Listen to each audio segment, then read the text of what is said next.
Shaq's dominance, the most powerful player in NBA history. Shaq dominated the NBA like no other player in history. The guy was an absolute beast.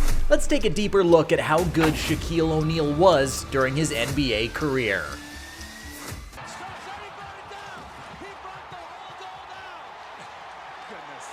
Shaq first made noise when he began his college career, playing for Louisiana State University.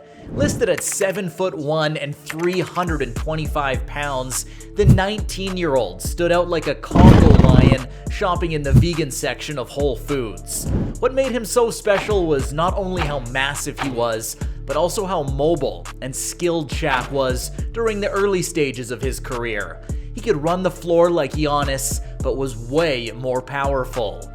During his physical peak, he could have eaten LeBron James for breakfast. He was on a whole other level. During Shaq's sophomore season for LSU, he averaged 28 points per game, 5 blocks, 15 rebounds, while shooting close to 63% from the floor. Needless to say, he did enough during his college career for Orlando to select him first overall in the 1992 NBA draft. And he didn't disappoint. O'Neal led the Magic to a 41-41 record after only winning 21 games in the previous season before he arrived. He didn't just win though, he had one of the greatest rookie seasons ever. Shaq was so powerful that he ripped down the backboard multiple times. The NBA was forced to build stronger baskets to accommodate the game's newest star. His 4 blocks per game in his rookie year were a career high. Oh, my friends, he was just getting started. In his second season with Orlando, he averaged 29 points per game, 13 rebounds, and led the league in field goal percentage for his first time of many.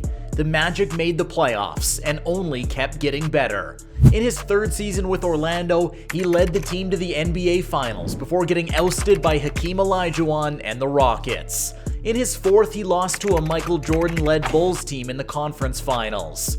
The man was doing unworldly things on the floor and put together a string of seasons that had him in the conversation with the greatest of all time.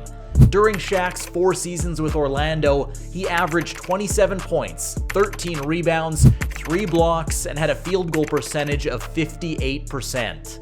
He also led a team that struggled tremendously before he arrived to become a playoff contender on the brink of winning championships. But apparently, that wasn't enough for the Orlando Magic to pay him the big bucks. A poll was set in the Orlando Sentinel newspaper when Shaq's contract was expiring, asking fans if O'Neal was worth $150 million. The vast majority of fans in Orlando voted that the answer was no. He was not worth that type of money. Not only that, but management openly claimed that Penny Hardaway was the leader of the team and prioritized paying him over O'Neal.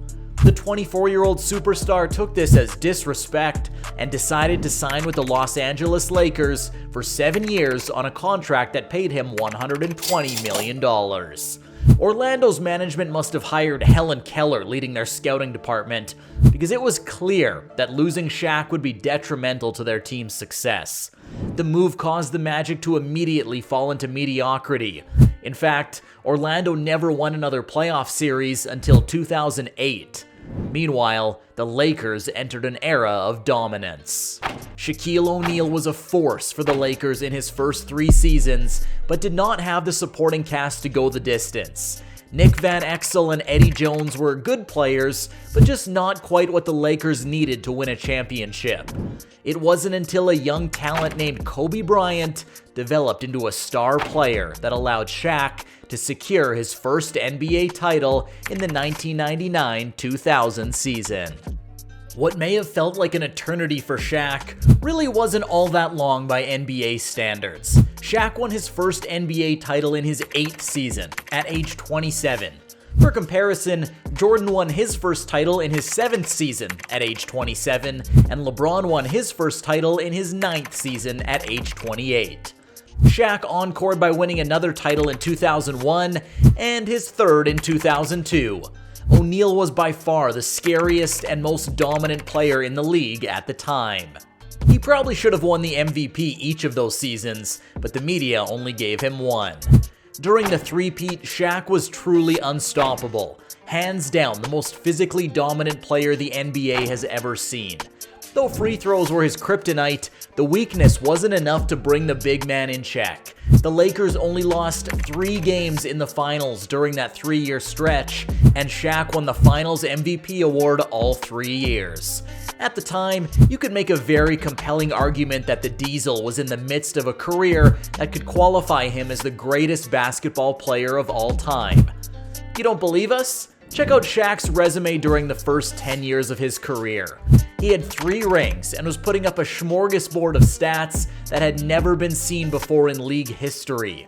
Unfortunately, unlike many other greats, Shaq was unable to sustain his greatness into his 30s. Following the Lakers' iconic three-peat, Shaq and Kobe started clashing. Both men saw themselves as the leader of the Lakers. Kobe was particularly critical of Shaq's diet and work ethic and called him out publicly. The Lakers lost to the San Antonio Spurs in 2003. Then in 2004, at age 31, Shaq's scoring numbers dropped dramatically to 22 points per game. He was playing at a weight close to 400 pounds.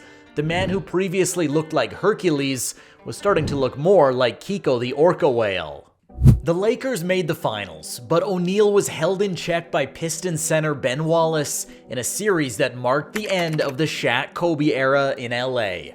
It was clear that Shaq's best days were behind him and that the Lakers were better off handing the keys to the franchise over to Bryant.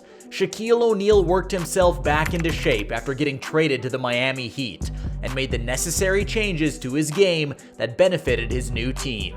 His first season, he averaged 23 points per game while shooting a career-high 60% from the field. In 2005-2006, Shaq had just enough left in the tank to play second fiddle to Dwayne Wade and win his 4th NBA title. During the playoff run, O'Neal averaged over 18 points per game, 10 rebounds, and 2 blocks. It was a tremendous effort considering he was no longer the physically imposing force he once was, but it was clear his MVP caliber days were behind him. His steep decline continued into his mid-30s. We could continue to talk about his roles in Phoenix, Cleveland, and Boston, but it really is almost an injustice to the mega star that Shaquille O'Neal was in his heyday. When it's all said and done, Shaq goes down in history as one of the all-time greats. Many critics will say he's a top 5 big man ever. Many will even give him credit as a top 10 player in history. But his downfall in his 30s is what keeps him from being discussed with the likes of Michael Jordan, LeBron James, and Kareem Abdul-Jabbar. The fact of the matter is that even though he may have not had the longevity, Shaq at his peak was the most dominant and imposing physical beast we have ever seen step foot on a basketball court. Shaq wasn't the greatest player of all time though, and the greatest player of all time might not be who you think it is. Check out the video on your screen to hear who the real NBA GOAT is.